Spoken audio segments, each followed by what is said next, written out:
So welcome everybody. This is our last humanities session for 2022. Great to have you here with us. As I said, we've got a great speaker tonight. As we always do, it is a sign of respect to acknowledge the land we stand on and the people who are welcoming us here. And so on behalf of all of us here tonight, I'd like to give thanks and to consider our individual and collective roles in the stewardship of Mother Earth and building relationships between Indigenous people, specifically the territories of the Anishinaabe and the Haudenosaunee here in Kingston at Queen's University, and the Moose Cree territory in Moose Factory, where our speaker joins us from tonight. Our planning committee has no specific disclosures to declare. And just a reminder, I think we're almost 3 years into Zoom now together, but just a reminder, make sure that you're muted when not speaking. Please, when able, share your video. It's nice to see faces. The chat function is there, and we use the chat function a lot. So questions, comments, please put them there. And then for those of you that don't know how to raise your hand using the reactions, if you click on the reactions button on the bottom bar there, you can click on raise hand, and that will raise your hand to notify us that you want to share something or ask a question.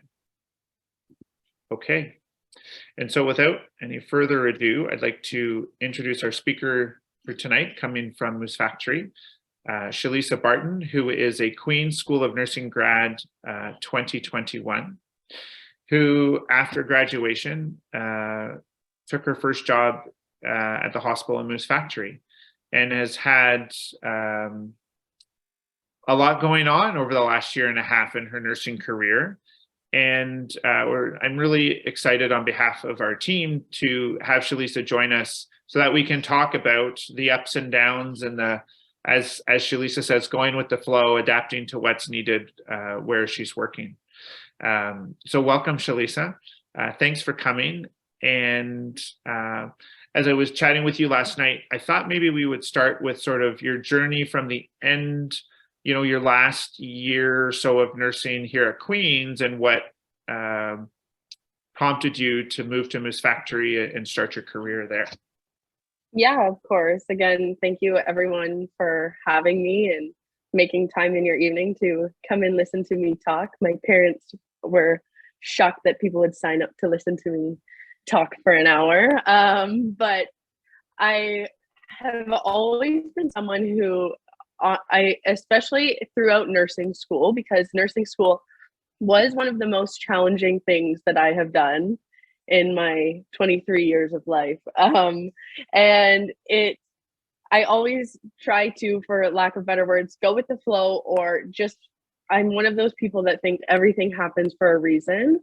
And fortunate enough for me, I was, backstory to before my fourth year of nursing school, I remember being in the room of my house on Gore Street and looking at a map, and I was like, I'm gonna go work there, and had picked Attawapiskat actually on a map of the James Bay coast just by Googling and zooming in on the map. And later, here I am now working in Moose Factory with just a little bit down the bay, but it's really been full circle since the end of nursing school for me.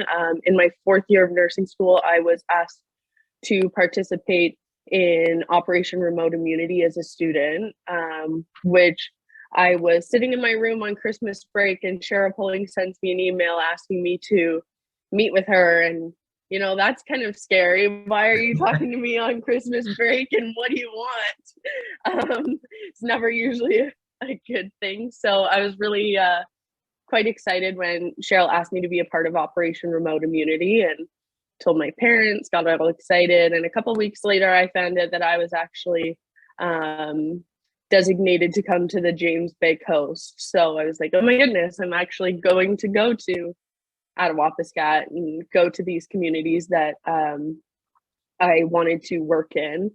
And so I got to come up for 2 weeks in February of 2021, and we started the first round of vaccinations in Moosonee, Fort Albany, and Attawapiskat were the communities that I got to visit and serve during that time. And while I was here, I was like, oh my goodness, I could really come back here. I could really come and work here. So I was fortunate enough to meet with one of the HR reps from Waha at the time, and I started the interview process, got the job, did my NCLEX, and then picked a date to move to Moose Factory. And it was my first big move away from home. I'm from Napanee, just down the road from Kingston. So I had never really gone too far when I went to Queens for university. And then I decided, yeah, I think like 900 kilometers north on a plane that's like at least an 8-hour drive and a 5-hour train ride or numerous aircrafts to get there is a really good place to go for my first move and my first job, which it absolutely has been. So that's where I am now. Nice. Shalisa, can you tell us maybe a little bit about the vaccination, the Operation Remote Immunity, what that entailed, and maybe you kind of chat about one fairly powerful story that really stuck with you. I'm sure there are many stories, but just tell us a little bit about that for the rest of us who don't know what that was. Yeah, absolutely. I would say that participating in Operation Remote Immunity was absolutely a highlight of nursing school and definitely a part of my life. It was a huge factor in where I am now in my career, and also my exposure to remote communities and the complexities of the healthcare system itself. And it was just unlike any sort of clinical setting I had ever been a part of. There were a lot of things that were very different at the time that now I totally understand why we are promoting like a vaccine clinic on Facebook, and how we're approaching patients and how we're reaching out, and the power of word of mouth, and the trust and resilience within the communities is very powerful. Because if one individual comes and decides to be vaccinated, and you give them the proper education, they're able to educate their family members who maybe had some hesitation. And remember, this was February 2021. So this project was to vaccinate the remote communities prior to the rollout throughout the rest of Ontario. So I know even for myself, we had to be vaccinated before we went into the communities, which was nerve-wracking. It was a new vaccine with a virus that we had never heard of. And then we're supposed to go into these communities where people have been absolutely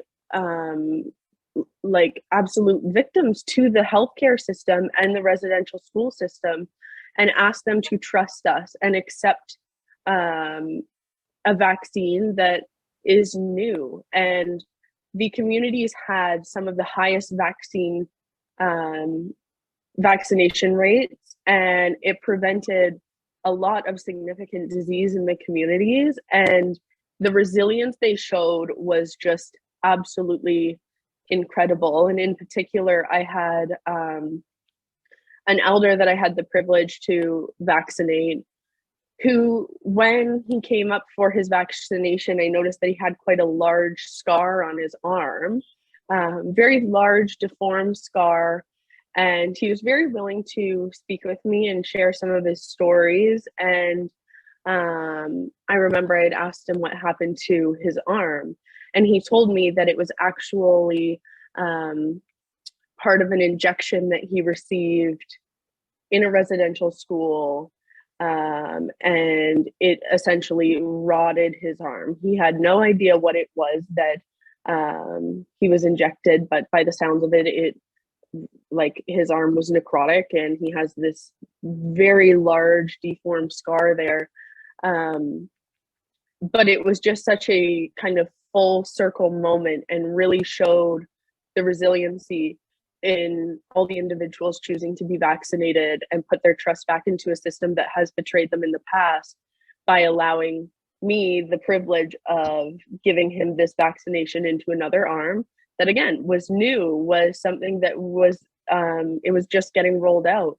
So that absolutely like is just one of the most significant moments in my nursing school career, and it's something that I will carry with the rest of my life. I hope I run into him one day and in my passing and get to share how important that story was. But yeah, it was definitely a life-changing moment, I would say.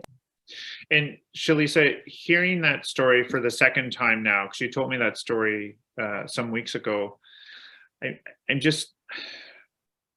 I'm wondering what do you think were the factors with all of the history that you describe and the challenges of being, successful in earning that trust? How do you think that trust was earned through the team that was there? What do you think was different that allowed it to happen? I think that with these clinics, one thing that I appreciated was the clinics were all walk-in clinics, which obviously down south, you would have to have scheduled appointment times, especially with the first vaccine rollouts. It was very scheduled. We had no appointment times. It was all walk-in. There was no designated time. There was no timer to say how much time you get to spend with each patient. So you were really given every opportunity to sit and speak with your patients and ensure they had all the information they needed to be educated, informed, and choose to be vaccinated. And ensure that they knew that it was their right to choose whether they wanted to be vaccinated or not, which I think allowed a lot of trust to be built where that's not a privilege that we always have in larger centers or larger communities. And particularly with the history, I think it's extremely important that you as a healthcare provider are reinstilling those rights to informed consent and to informed choice. And it will carry on through patients' kind of journey through the healthcare system, because you get to be the person who potentially changes their interaction with the healthcare system. And that goes for any patient, but particularly with vulnerable communities who have significant histories. You need to understand their past and also be willing to be that positive moment. You don't know if this is going to be their only interaction with healthcare for the next 5 years, or it could be the one that ends their relationship with the healthcare system. And then we see complex disease later on. So it really is important to remember how important building trust and instilling those rights and instilling proper education and information and taking the time to discuss with your patients, which I'm very fortunate to have had the privilege then, and I still continue to. Thanks, Shalisa. I'm wondering if we can fast forward a little bit and you take us to your first couple of shifts. So now beyond graduating, you've had this foundational, impactful experience. And now you've started to work in my sort of shared home, the emergency department, and tell me sort of what that was, because that was a very different experience. Yeah, absolutely. I love nursing school. I love clinical placement. And when I started my job, I was fortunate enough to have excellent orientators and mentors around me, and a full, beautiful 12-week orientation. And I'm someone who definitely likes to be prepared for situations. So I ask lots of questions.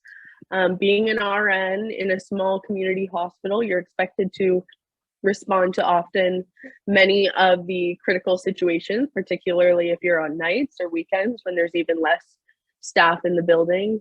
And I was on my first night shift off orientation. It was last October.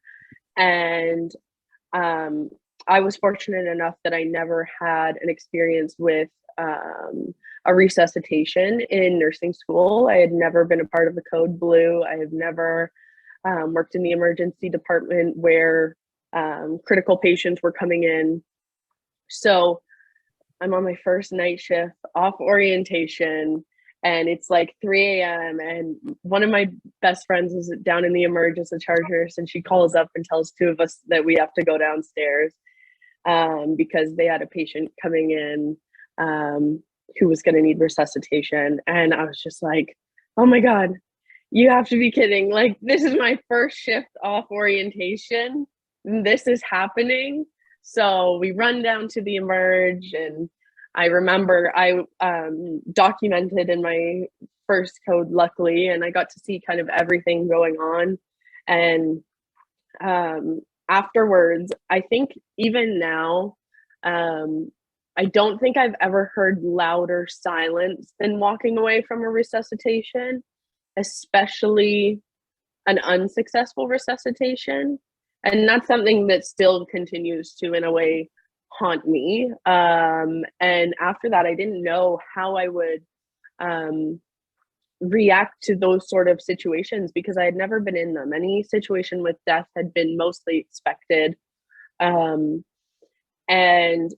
so it was really monumental to me, but also like, oh my God, is this what I signed up for the rest of my life? And then fortunately, I had a lovely support team. I continue to have a lovely support around me. And then the next night it happened again. And I was like, you're really kidding. Like, my charge nurse called us upstairs. Yeah, we need you to come down. You're joking. Like, what is going on? So it was really 0 to 100 for me into being an RN. It was like, this is what you're going to deal with. And now I can say, looking back at how little nurse me a year ago reacted to those situations, I'm very proud of myself. And now I'm much more confident and have dealt with those situations numerous times. But I think it's super important to realize how each individual situation impacts you as well, as we were talking about.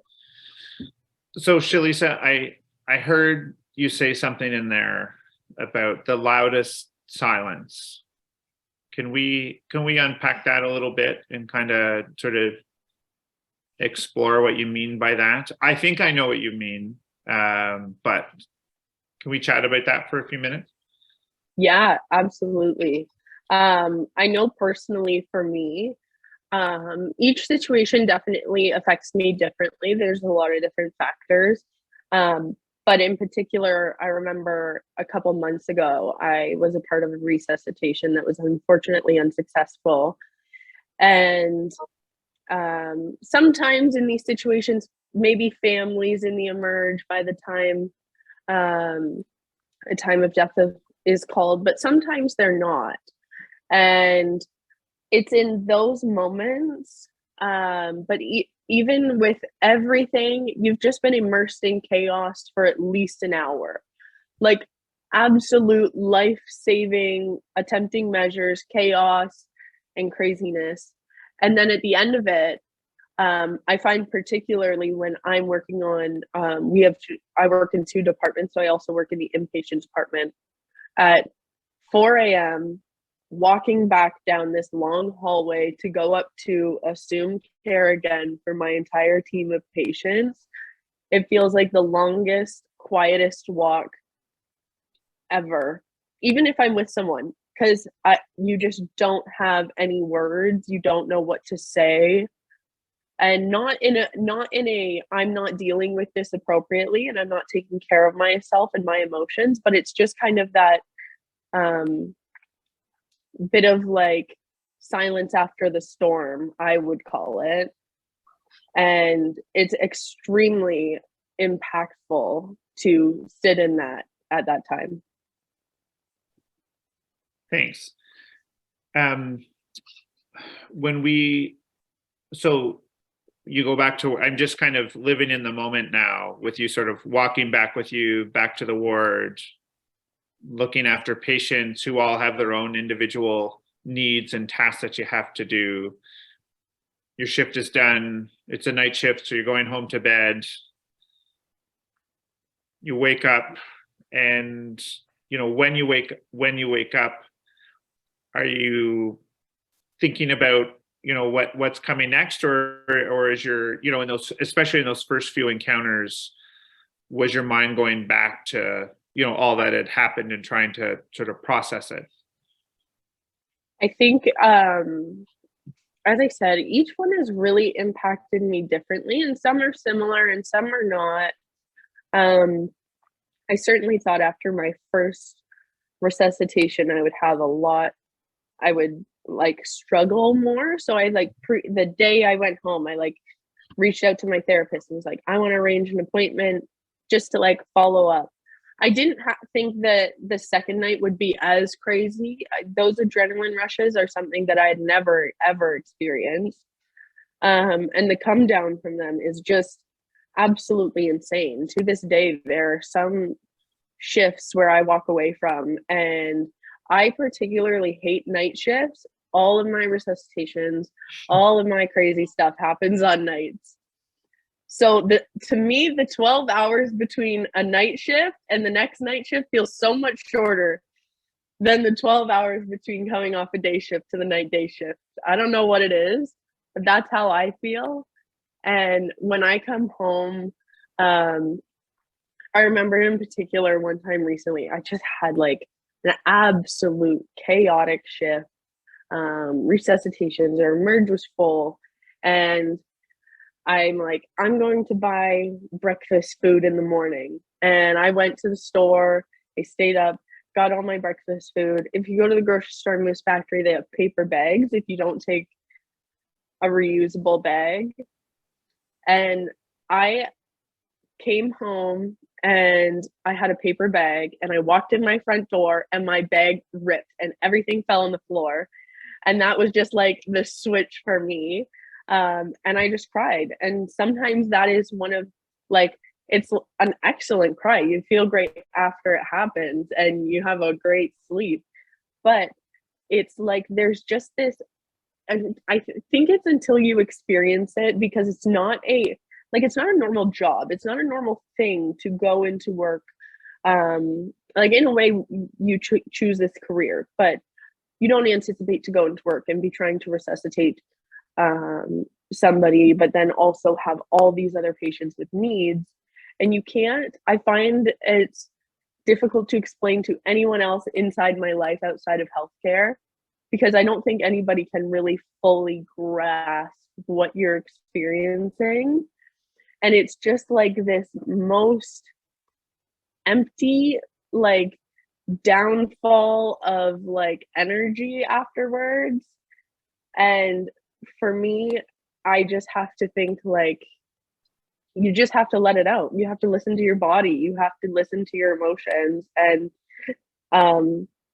there's no way you have to deal with how you're feeling in that moment. And I think it's helped me maintain my personal wellness, my sort of my mental health, although it hasn't been easy. There was probably I think about 2 months ago, it was just, I was working too many night shifts. That was the issue. I hate nights. But when I work nights, I'm exhausted all the time. And then add in a couple crazy shifts, you feel like crap. And I was like, this is the most thankless career. What am I doing? Really, I was it was this moment of reflection.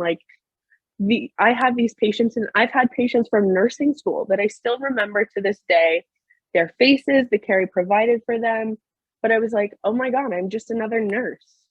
Maybe I'm not significant at all, and I'm giving my all and doing everything I can. And maybe I'm not that significant.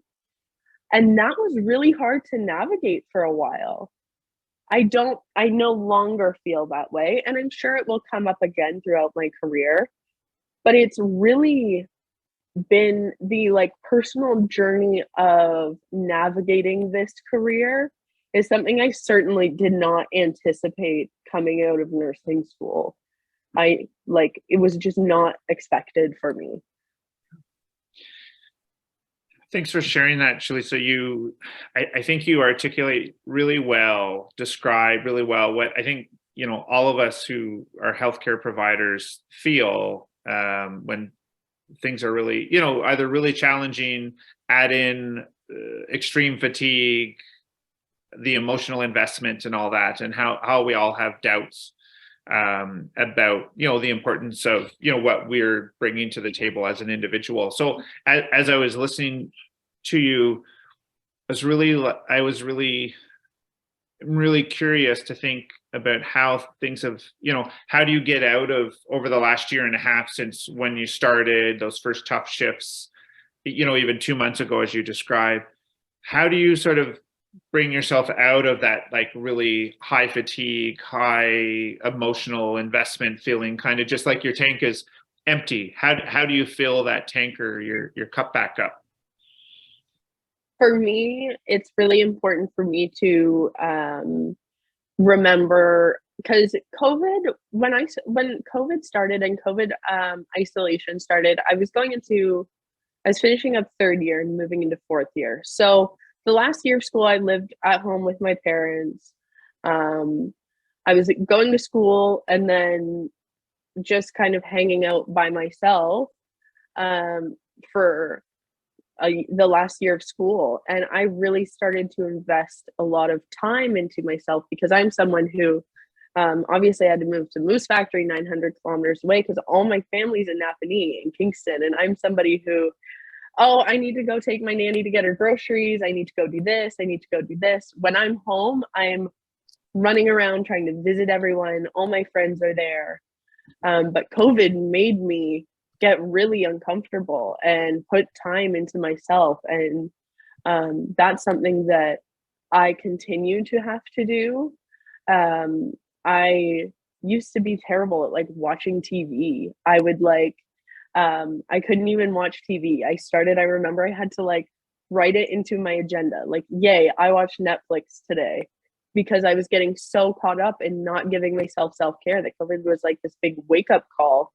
So that's something over the last year and a half that has been so important for me. And obviously I also live in Moose Factory, so I can't go to the movie theater. I can't go to Starbucks. So when I moved here, I wasn't sure how the transition would be. I was always somebody who, as they said, I'll see, maybe I'll love it. If I'm too uncomfortable, if I don't like it, I won't continue. Unfortunately for me, I love it. And so when I am in these funks, I'm you have to take care of yourself. What are the things that you need to do? And for me, that's going for walks, going to the gym, spending time with my boyfriend, spending time with my dog, having a movie night with my best friends, making a fun dinner. So actually for me in November, I did a 3-week staycation in Moose Factory. I just stayed home, and I was all my family's oh, you have 3 weeks off. What are you doing? Staying home and cooking and cleaning and watching TV and going to the gym and sleeping 12 hours every night. I was so exhausted, and it makes me feel so much better. And now my job is more, I'm doing less night shifts, so it will be even better. Nice. So I just put in the chat there, Shalisa and I are happy to keep, asking questions and exploring the different stories, but please feel free, anybody in the audience who's here, to put up your hand, ask a question.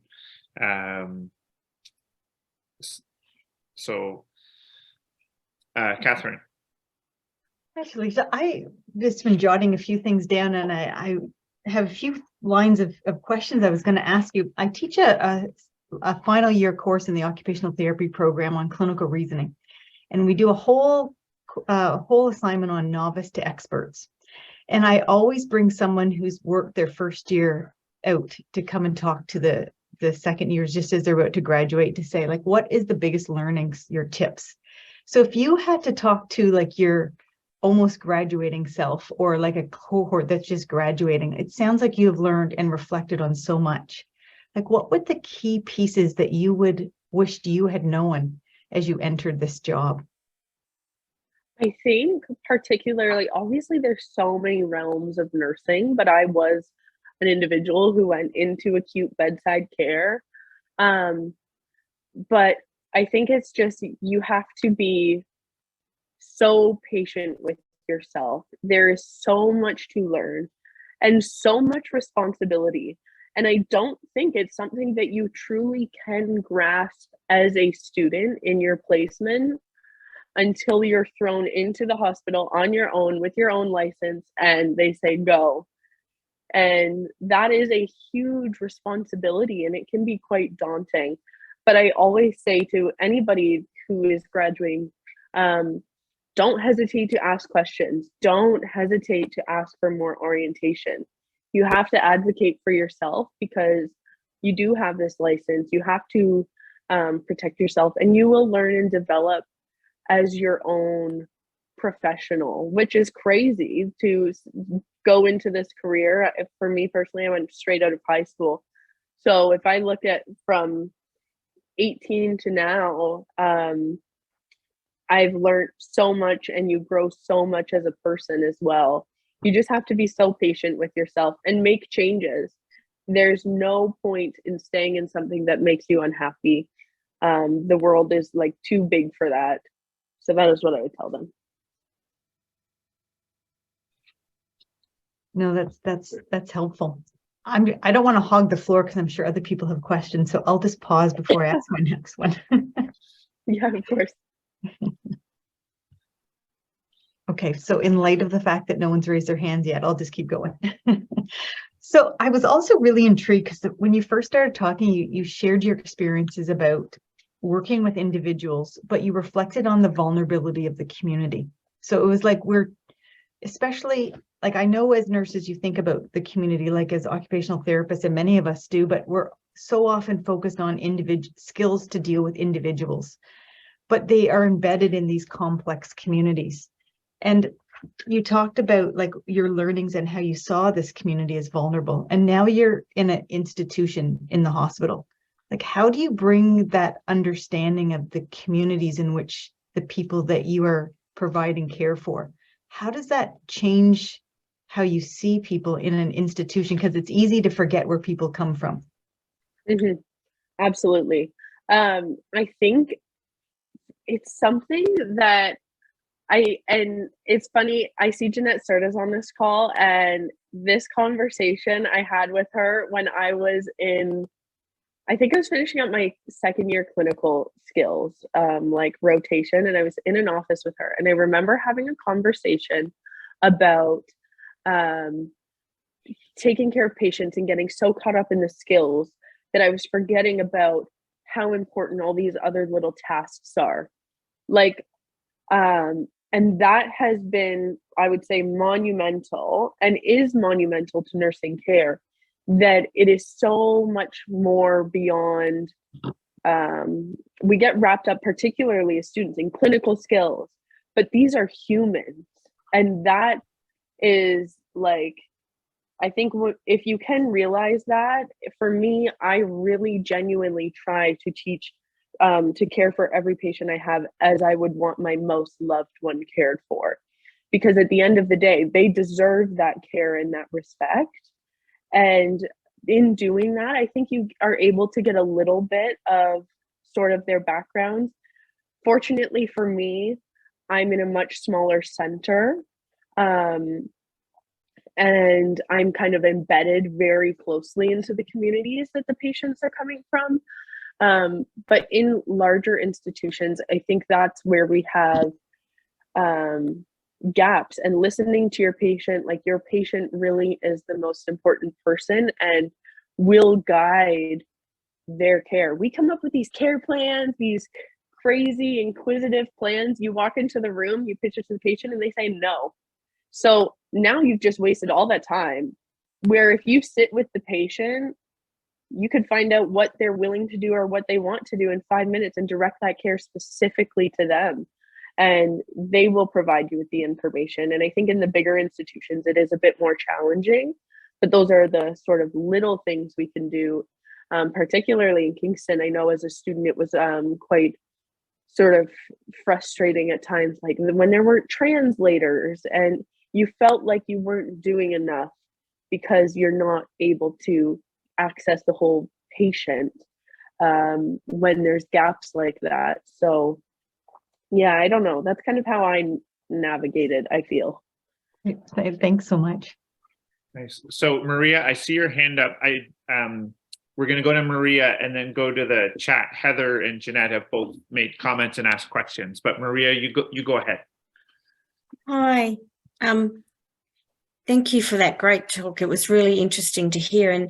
And what I'm wondering is about how you feel that maybe your pre-registration degree helped you to be so insightful around your self-care, like the comment you made about making an appointment with your therapist. I'm talking from an Australian perspective, and I don't think our degrees actually do enough to help students to think about that. And I'm just wondering if that's something that you have learned as a person, or is it something that you think was involved in your education?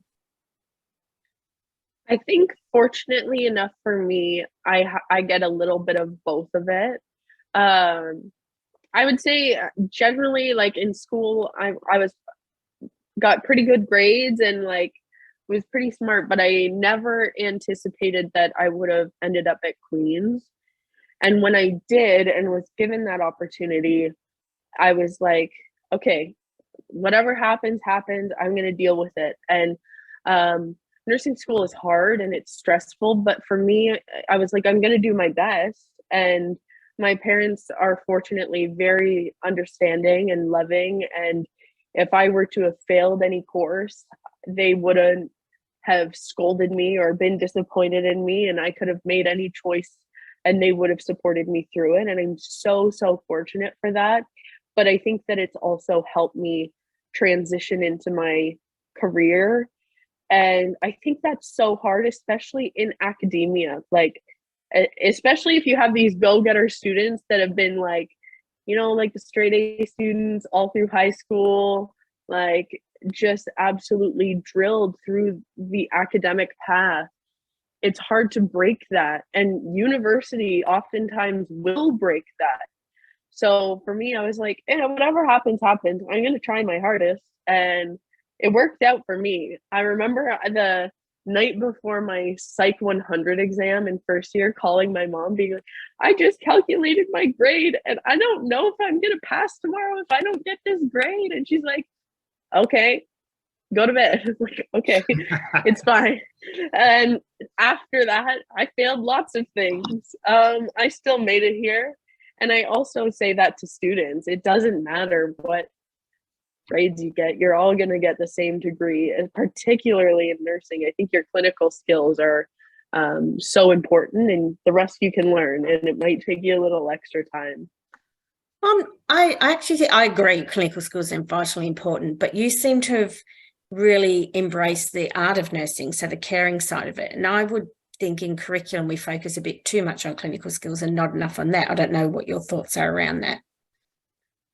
I would agree. I think that from the get-go, I remember like in my first year of nursing school, we did like these health interviews with patients. And if I could watch back on my first interview I ever did with a patient, it was probably so terrifying. It was so intimidating for no reason. It's a volunteer patient coming in to have a conversation with me for 15 minutes. And they've got this scared first year nursing student, like asking them the weirdest questions and being so awkward about it.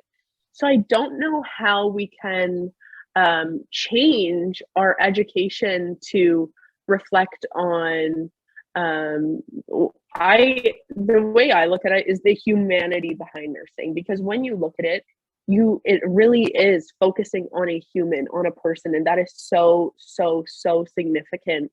And for me, it's really been like, how would I want to be treated? How would I want my most loved one to be treated? And a lot of people, particularly in academia, there is a lot of privilege and maybe people who haven't had negative experiences. And If we can learn from the people with the experiences and share stories and have situations that allow people to realize, like, our job is so much more human than clinical skills, and your human skills can get you so much further than any clinical skills.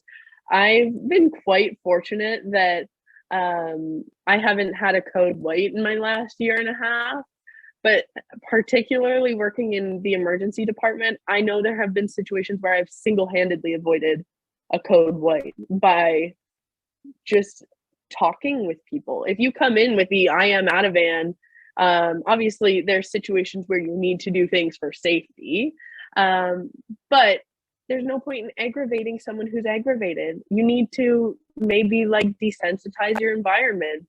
The doctor running in with the portable ultrasound on a patient that's like CTAS 3 that I've barely finished triaging is not necessary. And I've been fortunate enough that I'm willing to advocate for my patient and say, hey, we need 5 more minutes. And it works out. So I don't know how we're going to re-embed the art of nursing into nursing, but I think it's something that comes along with breaking down the systems that we do have and sort of the harshness and scheduled and particular points of Western medicine that we're trying to break away from and include many more people's lived experience. I love that, Shalisa. That's really great listening to that. I'm going to have Jeanette come off mute, and she's going to ask her question. Okay. I'm trying. Yep. There you go. I'm so proud of you, Shalisa. I'm at Shalisa, I think your first clinical placement ever in second year, and you were never someone who struggled with the art of nursing. I think as a second year student, we all get stuck that we all have to get the IV, or we have to, you know, I don't know, whatever skill we were doing that year. But anyways, I'm so proud of you, but I did have a question. On our end, because you ended up in a remote rural community, which we spent the day talking about in our faculty retreat, what could we have done better? Because you were very articulate that the students we attract to Queen's are not often rural remote people. Right? Yeah. They're not people like me that come from a background that is not privileged. These are people who have a lot of opportunities and cash. And you recognize really quickly the impact of the lack of those resources on your patients, even at a second year level. But what could we have done, given where you were educated and who you were educated by, to maybe prepare you a little bit better, or anything? I think for me, particularly, like, as a student, I wasn't given the opportunity for like rural placements till later on in school. So that was 4th year for me, and I chose to go to Napanee, which is a smaller center, but still quite close. And it's quite difficult to have opportunities to come to places like this. And most of my coworkers have been students who came from institutions who allowed them to practice in these settings. And it is crucial to it, because you can ask somebody, do you want to go and fly 900 kilometers north to James Bay? It's minus 40 there, and work in this hospital. And they'll probably say no. But there's a lot of eager students, I think, that would take on the opportunity if it was presented to them. And I know that it's not strictly a Queen's problem, particularly one of my coworkers who works as a PSW in the summer. He attends another institution, and his clinical placements aren't allowed to go beyond Toronto. So how are you supposed to understand the healthcare system in its whole if you're not immersed into a setting like this? Or even just a rural setting, because we have our patients go to every center in Ontario, all the large cities. So if you're not seeing that, then you really cannot care for patients that aren't from around you, that you aren't familiar with. And it's not, in my opinion, it's not the most safe for what I would say the art of nursing. You can't care for a whole person if you don't have some sort of understanding. And obviously it's not possible to send every student to a rural and remote community. They're probably not all willing to do that. But if we can increase exposure or increase curriculum to have people either share lived experiences or just have it embedded in what kind of the healthcare system can look like in a different setting.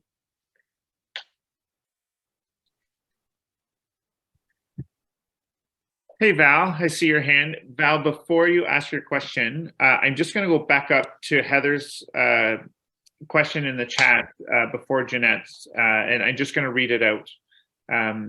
So Shalisa, it sounds like you were interested in working in remote northern communities during school, while you were in school. What got you interested in working in these communities? So I really don't know. Actually, my even funnier story that goes back further in my life. I used to babysit for one of my neighbors, and her name's Margie Rickard, and she works in Napanee Hospital. She is actually a Queen's alum, nursing school alum, who worked in Moose Factory for years, and her husband's from Moose Factory, and they have 3 wonderful children. And I used to babysit for her. And I remember before, when I was like either in early high school, I was like telling her that I maybe wanted to do nursing school, and she's like, don't do it. And now she loves that I'm in Moose Factory, and that we kind of have that shared experience. So I don't know, it was just something I knew that sort of these bigger centers just weren't where I wanted to be. I think it's like the sort of bureaucracy that can come, and like the larger centers are much more institutionalized, I personally find, from my experience. And I just really enjoy the complexities and understanding what sort of other places experience. And I think it's extremely important for nurses and physicians and allied health to understand really the complexities of the healthcare system in other communities that are rural and remote, because there are so many patients that travel throughout Ontario for healthcare. And if we're not learning and understanding about their communities, then we're doing an injustice to them as their care provider. I'm going to read a comment from Judith before she goes, and then Val, I'm going to turn it over to you. So Judith says, I'm totally impressed by what you're saying, Shalisa. The advice to be patient with yourself sounds like self-compassion that is so important for us to then be compassionate with others. And then she just said, many thanks. That may have to duck away. Thanks, Judith. Val. Hi, Shalisa. Hi, Val. How are you? I'm so good. happy How to are see you. Thank you. I'm happy Aw. to see you as well.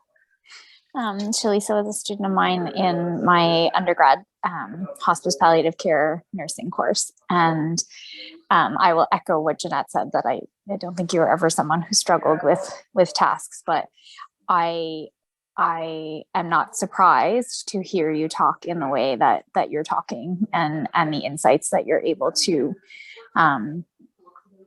glean from your short but obviously intense experience as a nurse in your first year. And I want to reiterate that what I'm hearing from your stories is what I hope to teach in my class to my undergrad students: the humanity of nursing and the knowing our patients so that we can care for them the best way that they need to be cared for. And that, you know, all the things that you said, the understanding, you know, where they come from, and that it's different than where we've come from, and both, you know, within our families and our individual lives, but also within their healthcare experiences. And I'm so glad that you're using what I hope I taught you in the course, and it sounds like you are. And I'm so glad that you're taking this approach to wherever your career leads you. And I'm just so proud of you.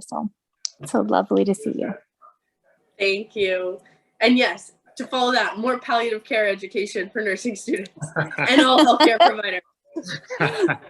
It really is important in understanding the art of nursing, because I don't think there's anything more human than death. Like, without death, there's no life. And Val was one of the best professors I ever had, and I carry so many of her teachings with me, and she's been very impactful. So I'm very happy that you are here and get to share that with me. Yeah, I believe that, Shalisa. And thanks, Val, for that. I'm going to read a comment from Tanya, and then Haley had asked a question earlier, and that might be our last question. We'll see. So the comment from Tanya: great insights relevant to diverse, vulnerable populations who are brought to KHSC or other large centers for healthcare, and for all professionals to understand broader concepts of lived and living experience beyond our own privileges and biases. Thanks for that, Tanya. Thank you, Tanya. And I'm going to scroll up to Haley's question chat here. So Haley has a question. Knowing that you were never practicing as a graduated nurse in Kingston, but she's still wondering, how different your role has been from your nursing in Kingston compared to Moose Factory. Yeah, I think in particular, like, I did my final placement in Napanee on their inpatient department, which I felt like prepared me very well for sort of my workload here, and sort of clinically that aspect of like my patient ratios and what I was expected to care for in our med surg unit. I think the largest and biggest difference that I've experienced and differs from Kingston and Napanee is our merge functions often with 2 RNs. And so sometimes we have 1 upstairs in the inpatient department, sometimes 2. So on my night shifts, when we're having resuscitations, we're often functioning with maybe 3 RNs, max 4, and maybe an RPN. And so those situations are so extremely different than what you experience. As I said, I didn't have any sort of resuscitation situations, but I have friends who do their dialysis training in Kingston, and they're like, yeah, if you have a code, you probably won't even touch the patient, and there's 15 people in front of you before your patient, where for me, you have 4 people. And so very early on, learning to navigate those situations was extremely different. And I think it adds an extra level of stress when you have only 2 people and can have these critical situations. So I think that's one of the biggest differences, but it's also been a huge blessing in a way where I have learned, and I'm able to act confidently in these situations that were once so daunting. So I think that's really interesting, and seeing that growth as well. Now it's, oh, we have another intubation. Oh, we have another resuscitation. Okay, I'll get the stuff. It's 4th one this week.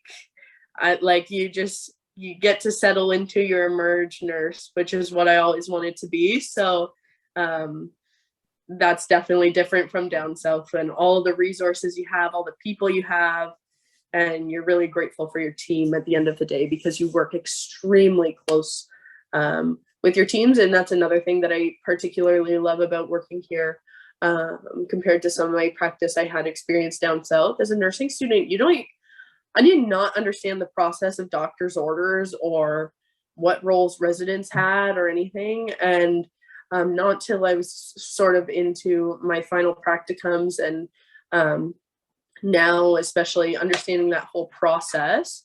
I work so closely with my teams of physicians and residents who, fortunately, we work closely with Queens as well. So lots of Queen's residents, Queen's students, and I have a very trusting relationship with a lot of my physicians. I get to advocate so closely, so directly to the team about any patients, which is definitely another privilege of working in a small facility.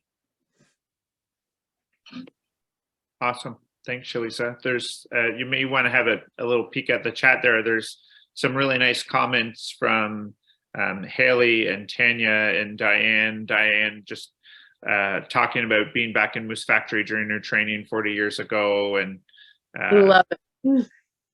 yeah. And then Tanya and Haley have put some great things in there. It looks like we're coming to the end of our time. We might have room for one last question if anybody has a burning question before we go. You know, the hour went pretty quick. I mean, Shalisa, you and I are both pretty chatty, so Yeah. time goes fast together. You know, one thing that I noticed listening and asking a couple of questions is, and I think others have commented on the chat as well, you know, how articulate you are in describing your experiences and your growth over the last, you know, from nursing school to now. And it's amazing. I'm feeling like a real older person now, saying that it's amazing what wise words you have already so early in your career, and just the reflective practice that you have, and looking toward sort of growth and being immersed in the community where you're working, and you know, and we have a lot of gratitude for the speed bumps and the tough stuff that's been there, because that's making you a better healthcare professional, even though sometimes that tough stuff is pretty tough in the moment. You are now a charge nurse of the internal medicine ward, correct? Yes, I am. Congratulations. I'm sure it sounds like that was very well and deservedly earned.